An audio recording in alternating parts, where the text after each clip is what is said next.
What up? What up? It's Stacia. How y'all doing? Hello, welcome.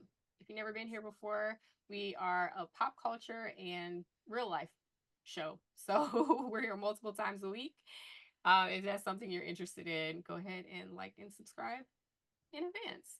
Today, we are coming here with some Real Housewives of New Jersey foolishness.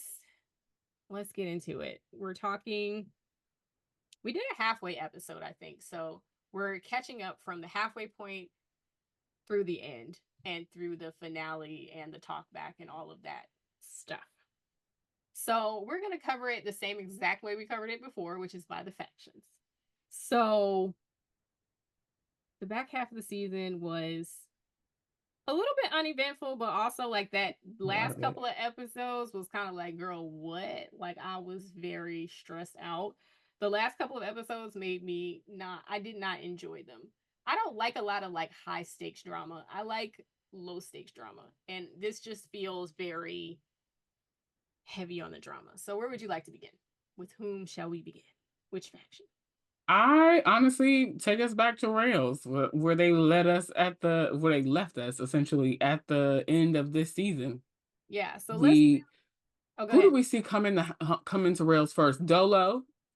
So Dolo No, set up the whole thing, her and Jen Fessler. So maybe we start in the begin with the the middle. beginning of the end. Let's start at the middle of the road. So Dolo and Jen Fessler have decided to hold this Ponderosa. There was supposed to be a retreat. Shout out Jackie Christie. Soundtrack Chrissy. It was supposed to be a retreat, and they were supposed to have a house together where there was going to be some people. Most of the people were going to stay in the front house, and then Teresa and Jenn Ayden were going to stay in the back house. The whole house Mhm. burned down, and so To the studs. What a so dramatic. they had to like remix and decide to go to Rails, a local Mm-hmm. restaurant, to have this Ponderosa, and then they turned the restaurant inside out. So And did. yeah, so yeah. So Dolo is hosting the whole entire event, and her premise is like, well, I'm gonna sit people across the table from who they have the most conflict with. We're gonna talk it out. We're gonna be done with it. And Mm-hmm. so, of course, they didn't do any of those things, and everybody was fine to sit across from their nemesis except Teresa, who came in hot and would not sit across from. Melissa, it looked like. No, it was Or Marge. was it Marge? Okay. So wouldn't sit across from Marge, and that just set the tone. So, should we? For me, this scene, I was really tired because I'm also watching it on Peacock, where you get all of the words, all of the mudslinging, all of the stuff that they cut out for television. And for me, I was just really tired because I was just like, this is crazy. At this point, you all are beating a dead horse. I Every don't know. argument was in the way of beating a dead horse. Like there was nothing new. There was nothing. Nothing. No, no results were had whatsoever. None. Um, Danielle and Jen is the type of person that she's going to continuously jab you until you break. And if you're not someone who can roll with them punches, you're going to snap off like Danielle did. And while I understand where Danielle was coming from, like her husband has been taunted and teased about what he looks like on social media because of them being on the show, last year. What I'm not going to do is let you see me crack. I'm not doing that. As I know that is what your intention is. And while it was great television for all of us to sit back and watch, I hated that she let the world into something that, like, for those of us who are not really on the Twitter and the socials where they're talking about them like that, I had no idea that people were having something to say about what he looks like physically. Right. And so So Jen I basically kind of was taking jabs and was like, "What is your husband has the breast and you have the brawn or something? Something. It was Mhm. something like that." Mhm. That she said that was like, "Oh, ooh, that was nasty." Now, the backstory is that Danielle, when that happened, I want to say that she told us this part at the final episode, why she got so upset was because she realized when Jen had said that, she was the one that was feeding this commentary to like the bloggers. And that's what made her snap. It wasn't so much what she was saying, it was the fact that, wow, this whole time you pretended to be my friend and you were out here doing this snake shit, Mm-hmm. basically. Yeah. And I was like, I get it. I Yeah. get it. Once having the background information as to like why she flipped out so badly, like that, yeah, I'm sure that I would have went off on her too, but there I don't know that I would have like you ain't gonna see me sweat that hard.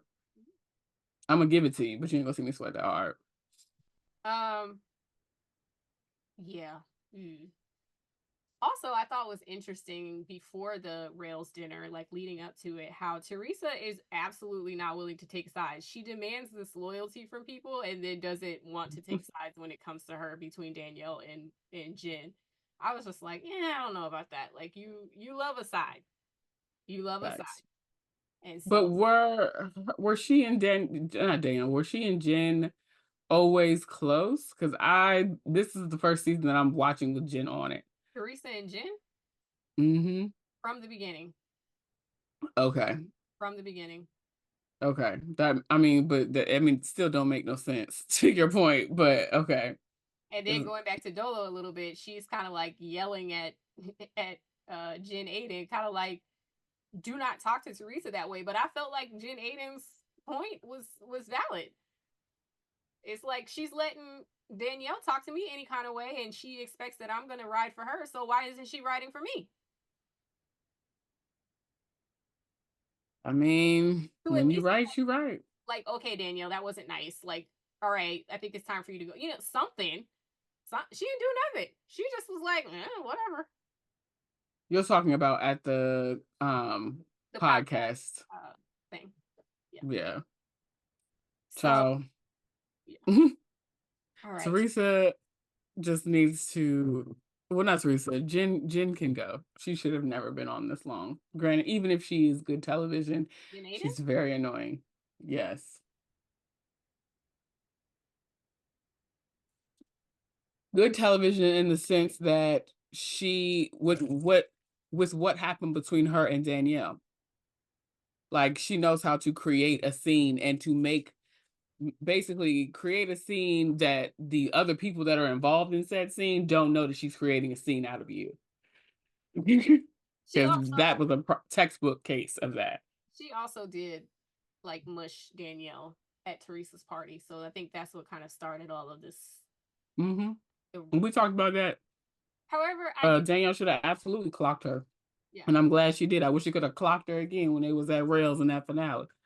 However, I do think this is a working theory, so don't come down hard on me if you think of an example that doesn't fit. Um, I think that most of the franchises have at least one woman who fits the like Real Housewives trope, and I think that lends sort of, for what it's worth, like legitimacy to the cause or whatever. And I think Jen Ayden is the one that she's the true like Real Housewife. Because if you Mm-hmm. think about it, the rest of them, some of them are housewives, so to speak, but they have businesses, they're doing all the things.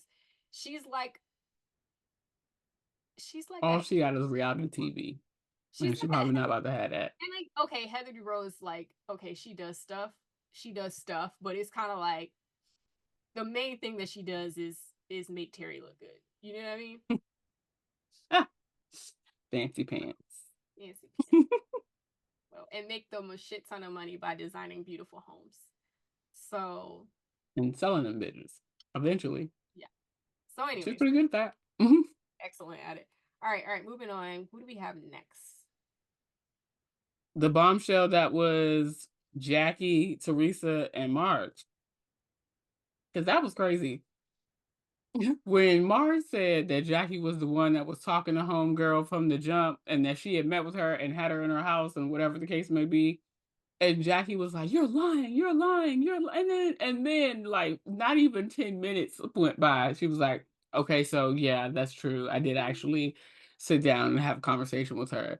But it was at the time that, X, Y, and Z was going on between you and I." Well, it wasn't that she didn't volunteer the information. Melissa actually coached her and was like, "Now's the time. If you did it, it's gonna come out. So you need to say something now." And so basically, it feels like or seems like that the basis of Marge and Teresa's um whatever their controversy, Breakdown. Mm-hmm. basically Marge is like, "You're mad at me, and I it ain't do wasn't nothing. me, it was Jackie." And Mm-hmm. basically Teresa was like, "We weren't friends then. You and I, her and Marge were have been kind of friends, frenemies for a while, whatever." So she's like, I wouldn't have expected anything different from Jackie, even though of course I think she still holds it against Jackie. But she's like, I wouldn't have expected anything differently. Right. And still like, I'm not letting you off the hook, Marge, because you're still a snake. And I'm kind of like, no, maybe. I mean, is she real? I mean, she could be I mean, She kind of, like she is, but she isn't in the sense that, okay, so a snake is going to bite you eventually. You get too close and they feel threatened, the snake going to bite you. So, in that regard, yes. However, she ain't really sneaky because she will tell you straight up, yeah, I did. And I said, and I was with X, Y, and Z when it happened. And what you going to do about it? here's the thing. The only thing I feel kind of weird about with Marge is like, her and Jackie were besties, and I felt like the whole thing that she did with Dolo, that was the most offensive thing that she did. And it's like, Hmm. well, I agree, like to a certain extent, Teresa's mad at Marge basically for no reason. So at a certain point, if you're not going to clear my name, I will. And I feel like Yeah. that was her take with Jackie, was like, yo, I have this on you. So you either gonna clear my name, or I'm not gonna let this girl keep sitting up here saying that I did X, Y, and Z to her when it was actually you. But my thing too is it's like, okay, I get clearing your name, but like at what cost? Y'all don't like each other. It's not gonna. It's basically you just trying to stick it to Jackie. Oh yeah, for sure. For You sure. know what I mean? Like, what's really the benefit? Because I mean, yeah, okay, you killed two birds with one stone because you stuck it to Jackie and then you stuck it to Teresa at the same time. Like, hey, you done befriended this chick and she's the one that was plotting all of this in the background that you accused me of. Hmm. So okay, but like, it didn't. It didn't land the way that they all thought that it would have because even Melissa was on the other side, like she doesn't care. Yeah. And that's where Like Melissa, they wanted it to be a thing.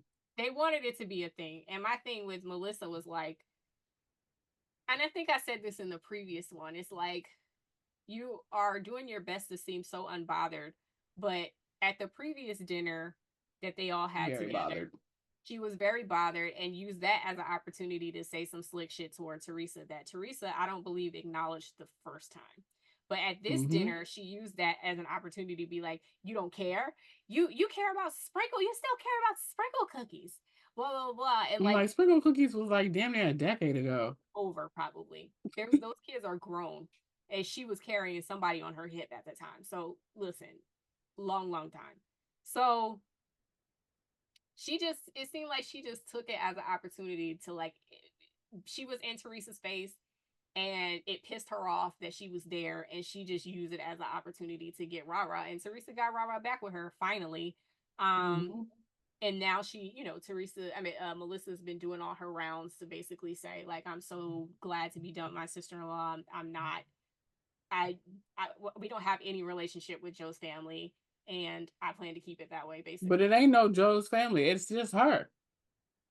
Because my thing is, if that's the case, so you don't talk to the cousins that was on your side. No, they don't. They don't talk to any of them. They don't. And Kathy Wakili was on Watch What Happens Live, and she's apparently moving to the same neighborhood as Melissa. Like, they're going to be neighbors, very close proximity. And there was a little bit of, she said something, I can't remember what she said on Watch What Happens Live, about basically like, we're not going to see each other, like we're going to be neighbors, but the plots are big, I don't really have to see her. And then when Melissa came on, she was basically like, yeah, I felt that was kind of slick what she said. It's like, if you want to come over, then, or if you want to have a conversation, then invite me over, or so, it was something to that effect. So it was like a little bit spicy with that too. So no, No, it's not. It's Joe's family, his whole family. Wow, that's crazy. Yeah. I hope that him and Melissa never go separate ways, because baby, you done burned some hellified bridges. Even if the one with you and your sister is y'all was burning it on both ends, right? It's totally different to oust your cousins and your first cousins at that. And the thing about it is, I feel like, unfortunately, this is one of those situations that it would have to take tragedy to bring back together. And I hope that it doesn't take that. Like, I hope that it doesn't take something really, really tragic happening for them to like get the freak over it. And like we Yeah. said before, over and over again, Melissa don't have to be involved. Mm-hmm. That's Joe's I family. agree. Let Joe go and deal with his, you know what I'm saying? Like his sister and his nieces, and y'all don't have to be involved. The cousins can get together. You can encourage the cousins to stay close without having to be involved. I agree with you, but I feel like not even that I've never been on Melissa's side, but I feel like over the however many years that they have been together, Melissa tried to do that for so long. But it comes to a point where you get tired of everybody coming back to you telling you what your sister-in-law is saying about you, and y'all supposed to be family. I get that, but also I just think like shut it down. Just be like, I don't want to hear that. That's my husband's family. That's his relationship with his family. We don't rock. We don't rock. That's okay. I mean, that's what she did until she wasn't doing it. But I think it takes a special type of person to be that resolved and like release any feelings about it. I don't think she ever got to a place where she could actually do that, because she's still upset to this day. Yeah, she's still upset, and I think that she would have to completely release from the situation and the not necessarily from the hurt, but just she should. What it is she's always going to see it as Joe taking Teresa's side, and Hmm. I don't think that it has to be that. Like, I really don't. And I think Joe sees it that way too. Like, you have to get along with my wife. And I hate to see it fall. I hate to see families fall apart that way. And that's the thing that I always say about this show that I don't enjoy. Is like, I don't take joy or pleasure in watching families disintegrate. Right. I would agree. So I'm hoping that, them being off of this show, one or both, will smooth some things over. Can't imagine that, because this season, Melissa didn't have no storyline. She was like just a background character. Yeah. You know what I mean? So I don't doubt,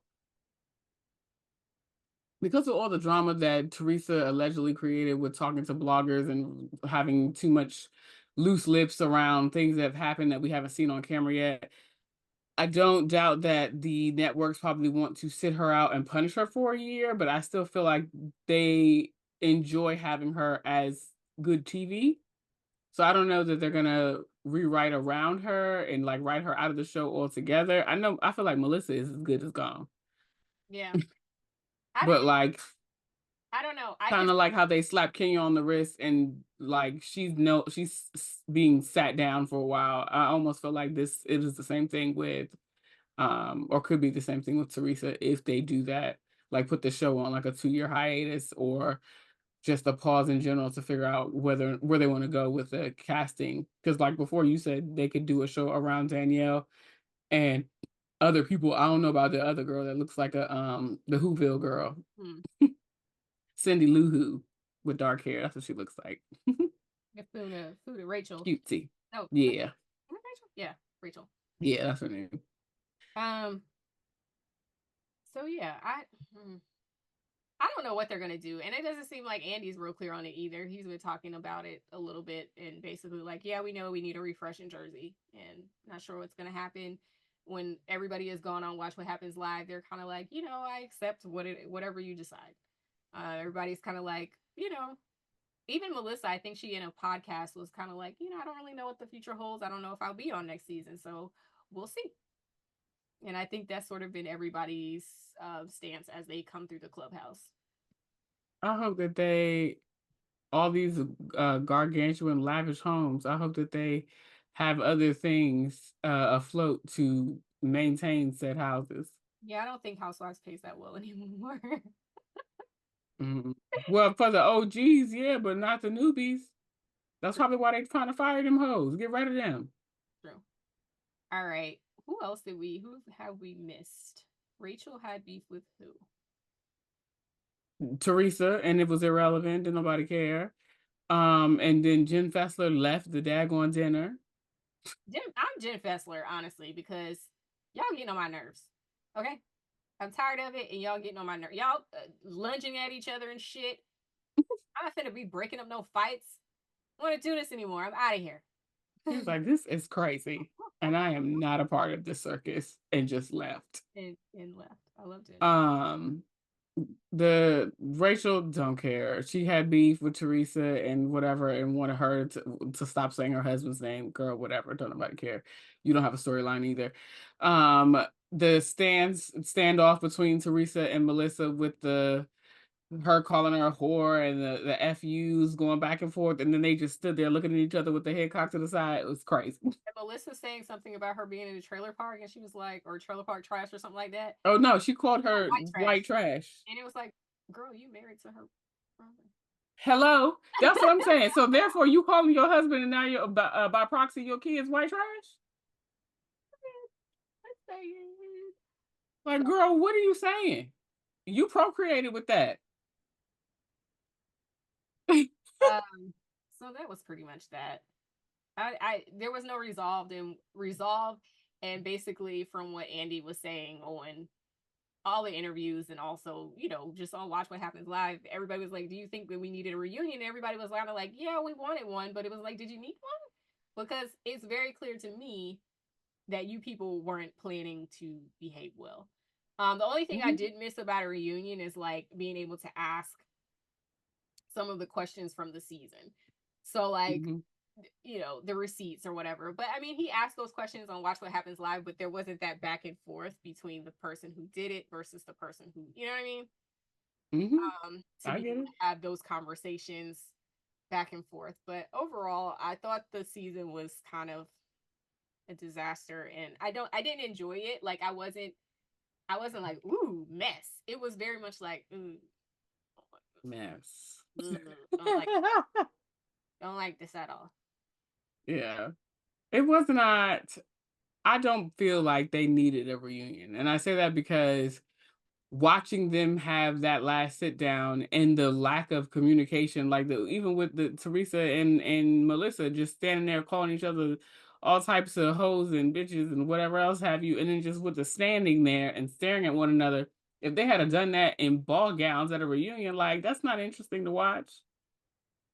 And I think there's a place for like agree to disagrees too, and they don't have it Yeah. in them. Nobody on this team No. has it in them to like agree to disagree or like, okay, I see your perspective. Okay, let's move on or let's try to move forward from here. Like they don't have it in them. And because it's the family element of it, and because a lot of this cast has been around for a long time, it's like they're set in their disdain, Hmm. and it does not make for good TV. No. So, So we're gonna see if they actually bring back this show. I fully suspect that either it will be on hiatus for a while or they will revamp this show. I cannot imagine they're gonna bring back these same people no, no, no. because they literally blew the show up. Well, this last season Yeah, for sure. Oh, they did it to themselves. they definitely did. One last quick thing. Um, I thought it was really funny, but like, god damn, Marge, when Marge sent the funeral arrangement to Teresa, when they were okay, so Teresa had a day where she had all the receipts of what all these terrible things that Marge did. And she invited all the girls over to see the evidence from her lawyer for her lawyer to reveal that Marge had done all these terrible things that it turns out that maybe Jackie did. So Marge gets a wind of it and is like, sends a funeral arrangement, like basically rest in peace to your dignity and you and your lawyers. And I was like, Hmm. Hmm. That's what she did. Do you, Marge, girl? yeah. Oh, and then I thought her argument with Dolo was interesting too, because it was like, Dolo, you're really coming in hot right now, because basically Dolores was upset that before last season's reunion, they all had to sit down and, well, not all, but like Because Dolo was not there. Marge's side of the situation had to sit down of how they were going to handle themselves or whatever at the reunion. And Dolores was very upset that not that she wasn't invited, but that Marge said that she was invited. And I feel like this is the only time we've gotten a like agree to disagree moment where it's like, I thought I invited you. I did invite you. And Dolores being like, well, I didn't get the invite. And it's like, okay, well, then it's fine. But then go into the confessionals and back down and be like, I invited her. We just seem to be we seem to be misremembering things. So. All right, girl. I believe Dolo. That's one of those things I feel like it could easily be misconstrued, because Marge could have definitely been like, oh yeah, we're doing this thing, but I don't think you would want to come, type of thing. Or I don't think this is for you, type of thing. Where it could have been Maybe. like an aside like that didn't feel like an invitation, but Marge saw it as an invitation, versus Dolores being like, no, you didn't really tell me what y'all were doing. Right. That's what I thought from it. So anyways, that's it. Let us know what you thought about this season of Real Housewives of New Jersey. Let us know in the comments, like, what do you think they need to do with this show? What is the answer? Are you team revamp or team put them hoes on pause and bring them back with new attitudes? Or with the new cast or revamp. Yeah, let us know down in the comments, and we'll catch you next time. Make sure you like, comment, and subscribe. Bye. Bye, friends.